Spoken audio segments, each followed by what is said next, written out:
Is there really a cybersecurity talent shortage, or are we just looking in all the wrong places? This week on the Shared Security Podcast, we're discussing one of the most talked about and misunderstood topics in the industry, the so-called cybersecurity skills gap. So you've seen the headlines, right? Millions of unfilled jobs, not enough qualified people, and skyrocketing demand. But what's really going on behind the buzzwords? Because I don't know about you, but there are a lot of people looking for jobs in cybersecurity right now.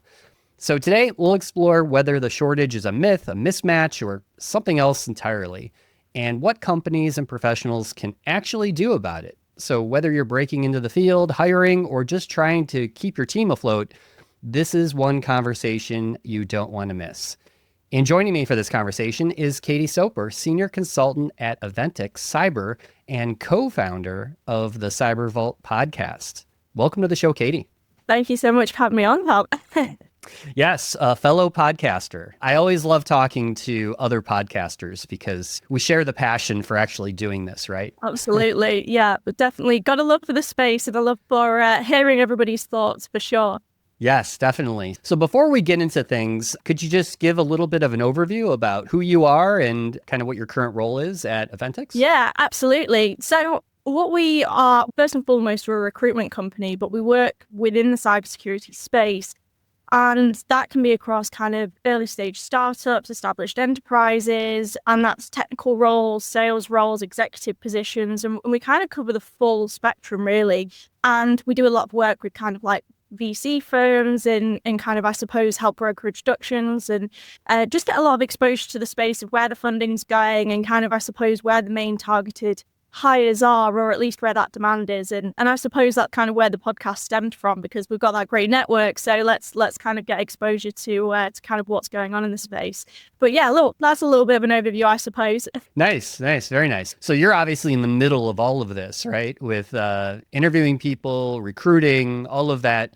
What is your take on this? Is it a talent shortage, or do you see this as more of just a hiring problem in general? I think there's two sides to the coin here that are probably the most, probably the things that are really making the biggest difference. And the first one being, there's definitely a shortage when it comes to skilled and experienced individuals. Obviously, cybersecurity in particular is a newer market than most other industries out there.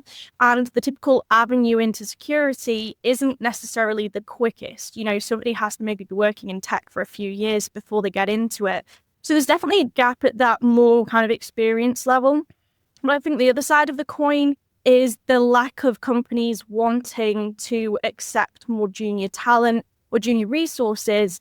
And they're only looking for the experienced and the highly skilled, which are typically more expensive resources. They can't always, kind of get access to them or compete with their competitors. And it just means that they're not really bridging, I suppose, that gap. So there is a massive kind of skills shortage and job shortage from both sides, because there's just not that synergy there. So I think that's kind of where the myth comes from more than anything. Yeah, and I always find it interesting when we're talking about entry-level roles. I see a lot of jobs posted, which the title would indicate a junior-level role, like a SOC analyst or something like that.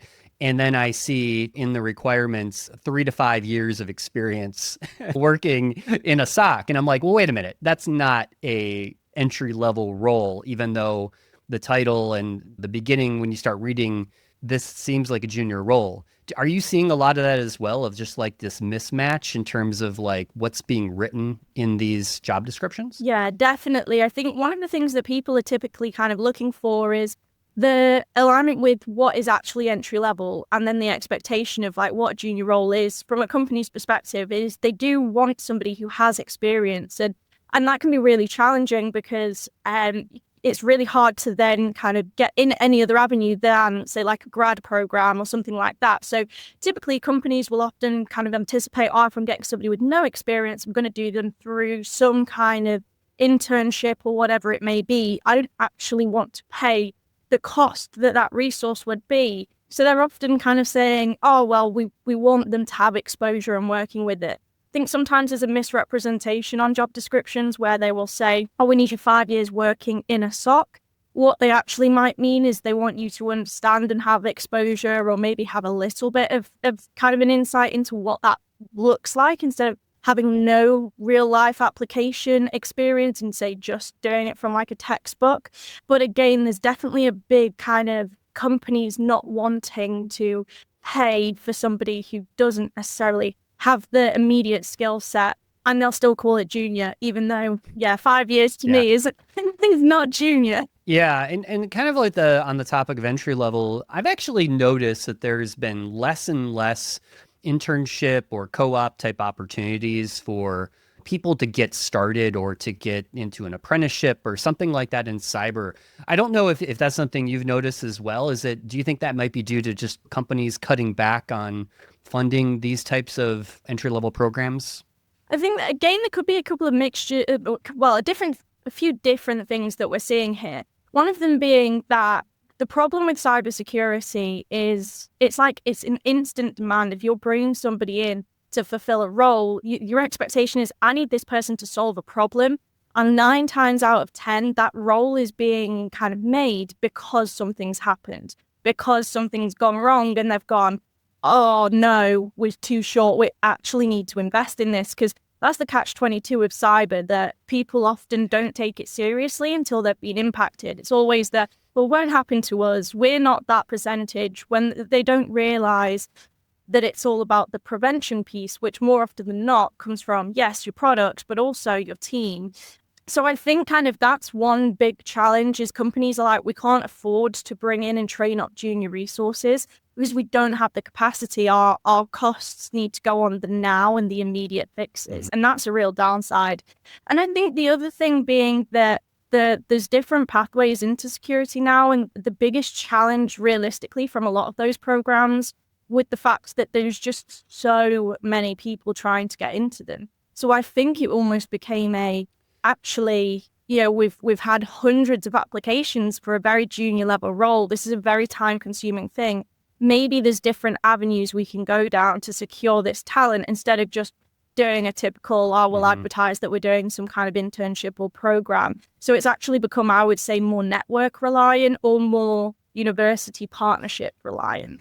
Yeah, that's a really good point. I kind of see this, like the things that are happening in the industry right now. There's kind of two things I see is like there's a lot of companies that are doing layoffs. And I think just in cyber, that has become a common thing is, just ever since COVID or the end of COVID, we've just seen a massive increase in these layoffs. And I think a lot of people in the industry kind of come to expect that. And so what that does is that creates this large pool of experienced talent that's out there looking for work, while at the same time you have people that are just trying to get into the industry.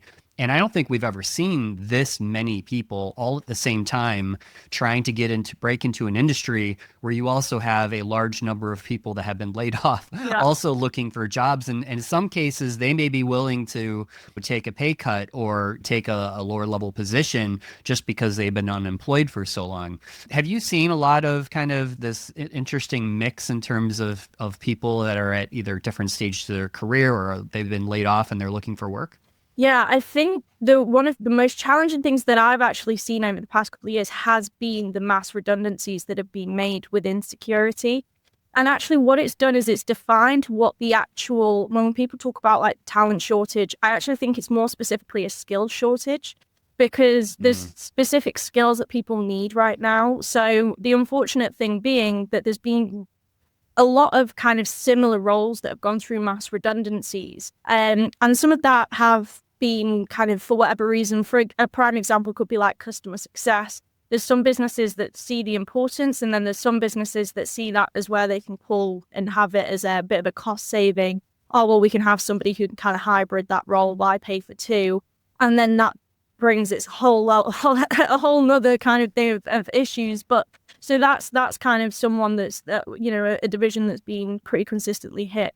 Or actual development roles where there's actually been a lot of automation that's been able to take over what that individual is doing, meaning that they could reduce and cost save on that headcount.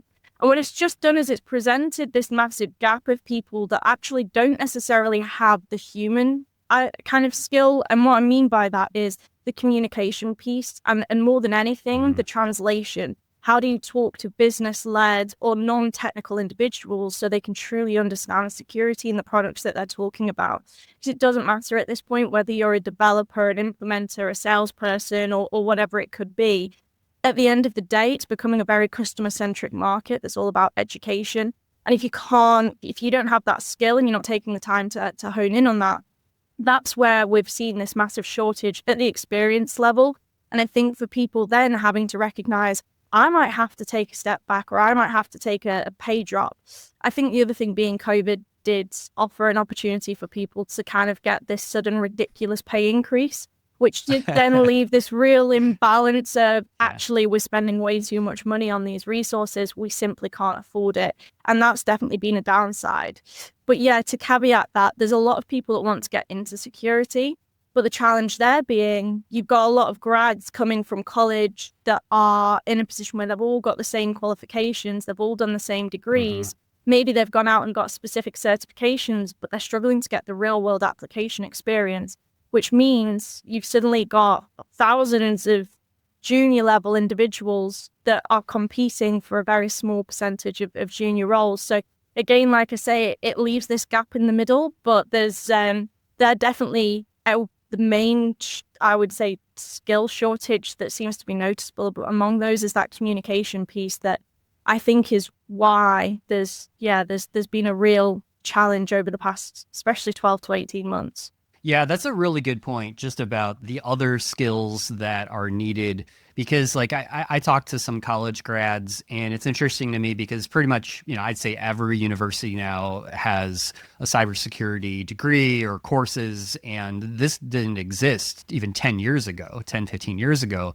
And to your point, everyone is kind of trained up from the technical aspect, around the same type of skill set. And then now this is out in the market, and it's like everybody kind of has these skills. So what are the differentiators that somebody can bring to the table? I always say that's going to be your communication, your business skills, how you communicate and talk with customers, and can you do presentations? What are those other things that you can add value to a business outside of just your technical skills? Because I find it interesting, and I talk to a lot of people that are like, hey, I think I want to get into security. I want to be a pen tester because that's the way I'm going to get into the industry. And, I kind of say like, well, everybody wants to be a pen tester or red teamer because that's the cool, sexy kind of job, right? But maybe you should think about starting maybe somewhere else in a job that maybe isn't as exciting as being a pen tester, but maybe working in an IT type of role, like a help desk, or, something that maybe isn't quite cybersecurity, but it could get your foot into the door, right? And you can start building at least some different types of skills that, on a resume, or if you're in an interview, will make you a little bit different than the other candidates. Yeah, you actually make a really good point there, and there's two things to mention. So the first thing is I think people just assume that the first role in cybersecurity is a cybersecurity role. They don't necessarily realize that actually the first role in security most of the time is a high IT help desk or anything around that, because at the end of the day, that's how you can really understand the value add of the products that you could be working with. I think the other thing that you mentioned there, that people, especially the more junior level talent that are getting the degrees within cybersecurity or whatever it may be, or even kind of the masters and stuff, because what they get exposure to is the fun stuff. So they think, wow, pen testing is so much fun because I just get to go in and I get to hack systems and do this, that, and the other. And what they don't necessarily realize is the realities of that job is that's a small percentage of your job. Most of your job is the reporting and then put all of it together and then being able to present that back and not realizing that actually there's a lot of skills that have to go into being able to be a really good pen tester rather than just hacking. It doesn't and I think that's applicable to so many different roles within security, that people will just look at it and be like, that part's fun and that's just what you learn. You just getting to learn that, you're getting the icing on the cake, but they're not showing you how you kind of bake the cake kind of thing. And I think that is often a real misconception. And that's why people will be like, oh, I'm not this, this industry is hard to break into. And it's like, you're trying to go for the creme de la creme of what you think it is. But actually all the skills that you've got to build to be able to be really good at that job actually come from other roles a lot of the time or other avenues to get in. And that's how you can become the best pen tester. And you might find that that's not even the avenue you want to go down once you actually learn what it is. Yeah, that is so true. So true. Every era of cybersecurity has inspired purpose-built security for important assets. EDR for endpoints, IAM for identities, and CSPM for cloud workloads.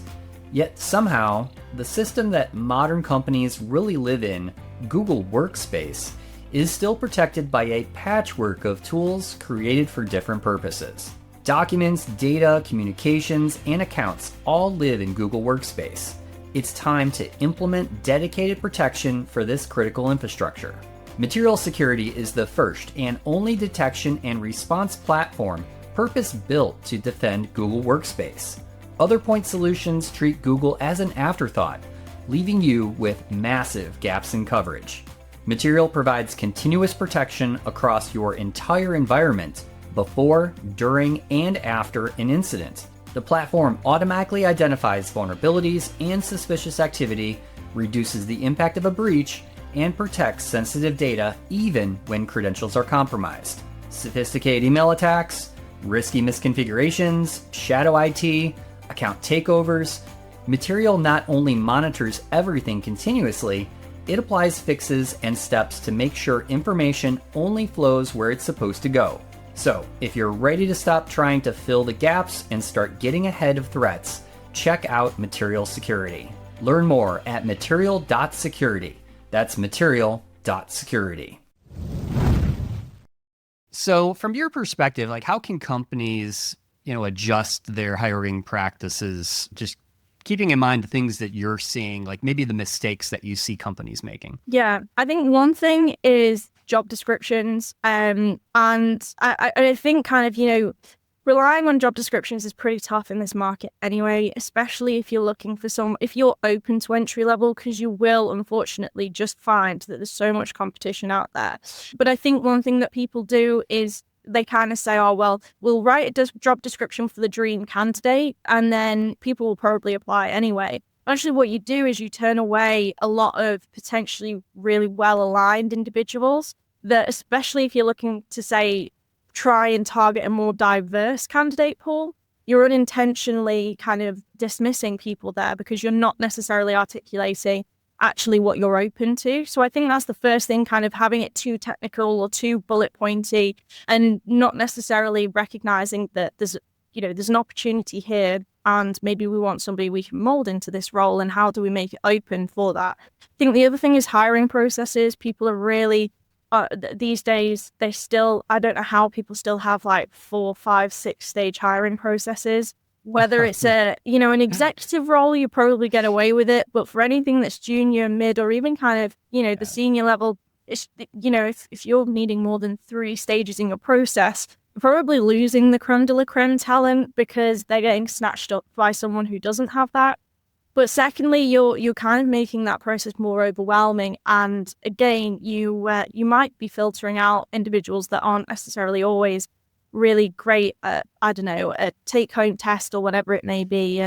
And so I think that's another thing. But the biggest piece is recognizing that there's different avenues to secure talent now. And I think, leveraging networks and really encouraging your team members and your staff to refer is arguably, in my opinion, the highest value, the best form of recruitment, because it's firstly, you're getting access to people that, that others already know, and they're like, yeah, we like them, this, that, and the other. But typically speaking, you'll also have parents that have, kids, or like their kids might have friends and stuff. And then you're getting access to this talent pool that, again, is probably getting lost in the sea. And people sometimes have a bit more to prove with that. So I think if people can incentivize things like that a little bit more, there's definitely a lot of opportunity to be opening a few doors and not having to filter through 500 applications kind of thing. But yeah, I would say they're probably some of the key things companies could probably focus on. Yeah, I completely agree. It's funny you mentioned just the long interview process. Actually talked to somebody that said they went through no less than 7 rounds of Crazy. interviews. And I'm just like, what? And at the fifth interview, he's like, I discovered I don't want to work for this company. Wow. And I said, I agree, because that's just way too long, especially for an experienced candidate. It's Yeah. like, really? I mean, like, how many people do you have to talk to? Literally, especially if you're like in a vendor or a I- services company or something, and you're thinking, yeah. if you like this with your staff, what do you like with your customers? Oh my gosh. Like, you know, Yes. it's, and people don't realize, and I think companies forget that as much as you're interviewing that individual, they're interviewing you. So if you do Yes, they 7 rounds, you're giving yourself 7 rounds where you also have to perform. And you have to make sure that you're also being interviewed to the same kind of level. So at half the time, it's again why you lose talent, because they end up being like, oh, really? If you can't figure out Yeah. that I'm a right person after a few, then how do you qualify everything else? What are your internal processes like? So it definitely has that knock-on effect. Yeah. And I think your points about referrals is spot on as well. I mean, the best hires that I have made have all been referrals in my entire career. I've also referred a lot of people that I've known that were looking for work.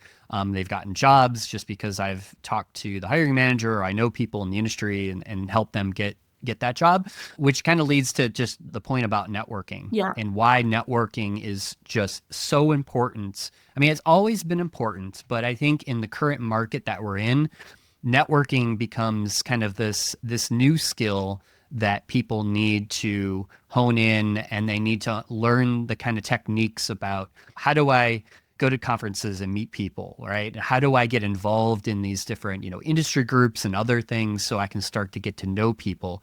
One of the questions I have for you is like, what advice would you give for people that maybe are a little bit more introverted or a little bit shy, right? Maybe Yeah. they're not the type of people that are going to go out and just, hey, I love talking to people all of a sudden, right? What advice would you give people? Yeah, that's a great question, because it's so hard. It's so intimidating, especially because cyber is like a really close-knit community. And I think that if you're on the outside of that community, when you're first looking, it can probably come across as not necessarily something that's easy to break into.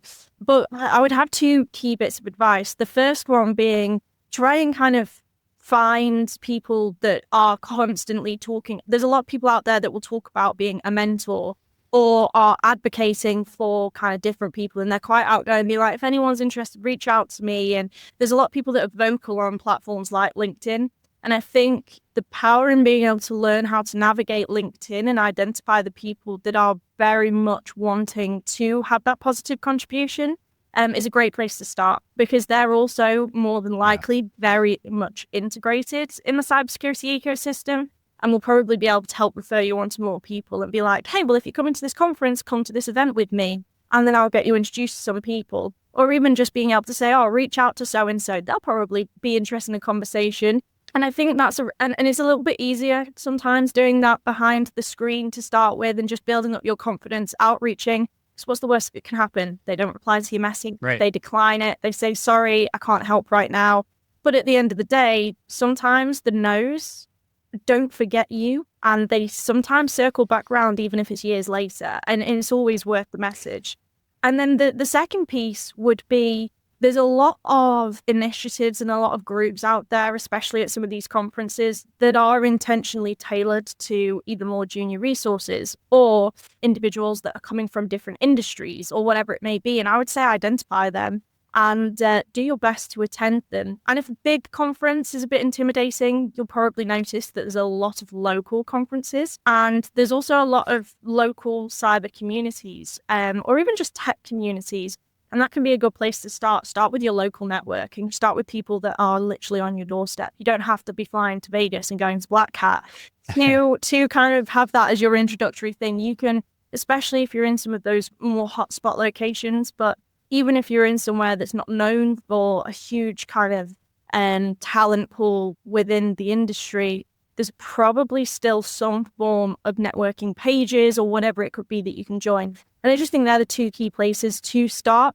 it'll let you build your confidence up and it'll just grow from there. People are pretty keen to help, right? Like you'll know yourself, like people want to help others get into the industry. So it's a very welcoming kind of industry to work in for sure.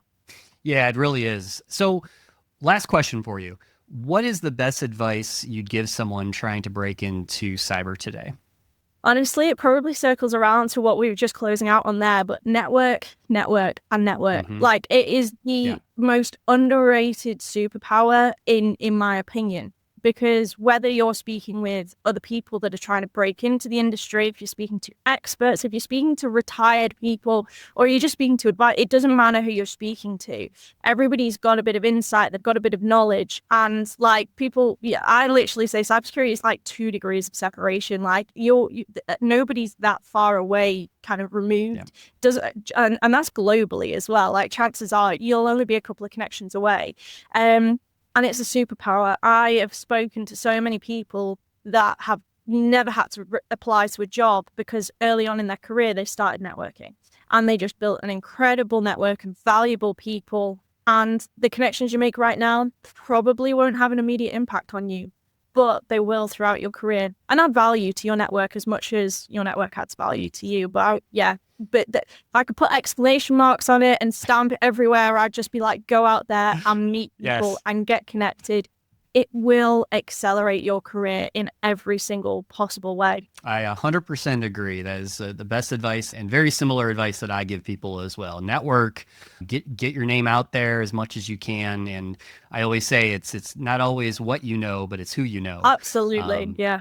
To get that next job in cyber. Well, this has been a great conversation, Katie. How can our listeners find out more about you and, of course, your podcast, the CyberVault? Yeah, absolutely. So, I mean, kind of similar thing on LinkedIn's probably the best way. I think it's connect with me. I'm super active on there. We've got our kind of Avetix Cyber page that you can give a follow to, and we post everything about the podcast and stuff on there. But definitely have a little look into that, but feel free to reach out on LinkedIn. Myself and the team have been working in this industry for a while, so always keen to help where we can, who we can, and help make, I suppose, cyber continue to make it an awesome place to be. Yes, definitely. And we'll have all of that linked in the show notes for our audience so they can check out your podcast. I've been listening to the podcast. I've had listened to the last few episodes. I love it. I love the guests that you have on, and I know I'm on your podcast too. You are indeed. So yeah. Again, Katie, this has been a great conversation. Thank you so much for coming on the show. And for all of our listeners, thank you for listening. And until next time, stay safe, stay secure, and stay private. Thank you for watching or listening to this episode. Be sure to subscribe wherever you like to get your podcasts. Visit sharedsecurity.net for merch, previous episodes, and more. If you'd like to help support the podcast, join our Patreon to get ad-free episodes and many more exclusive supporter-only benefits. Visit sharedsecurity.net/supporter for more details.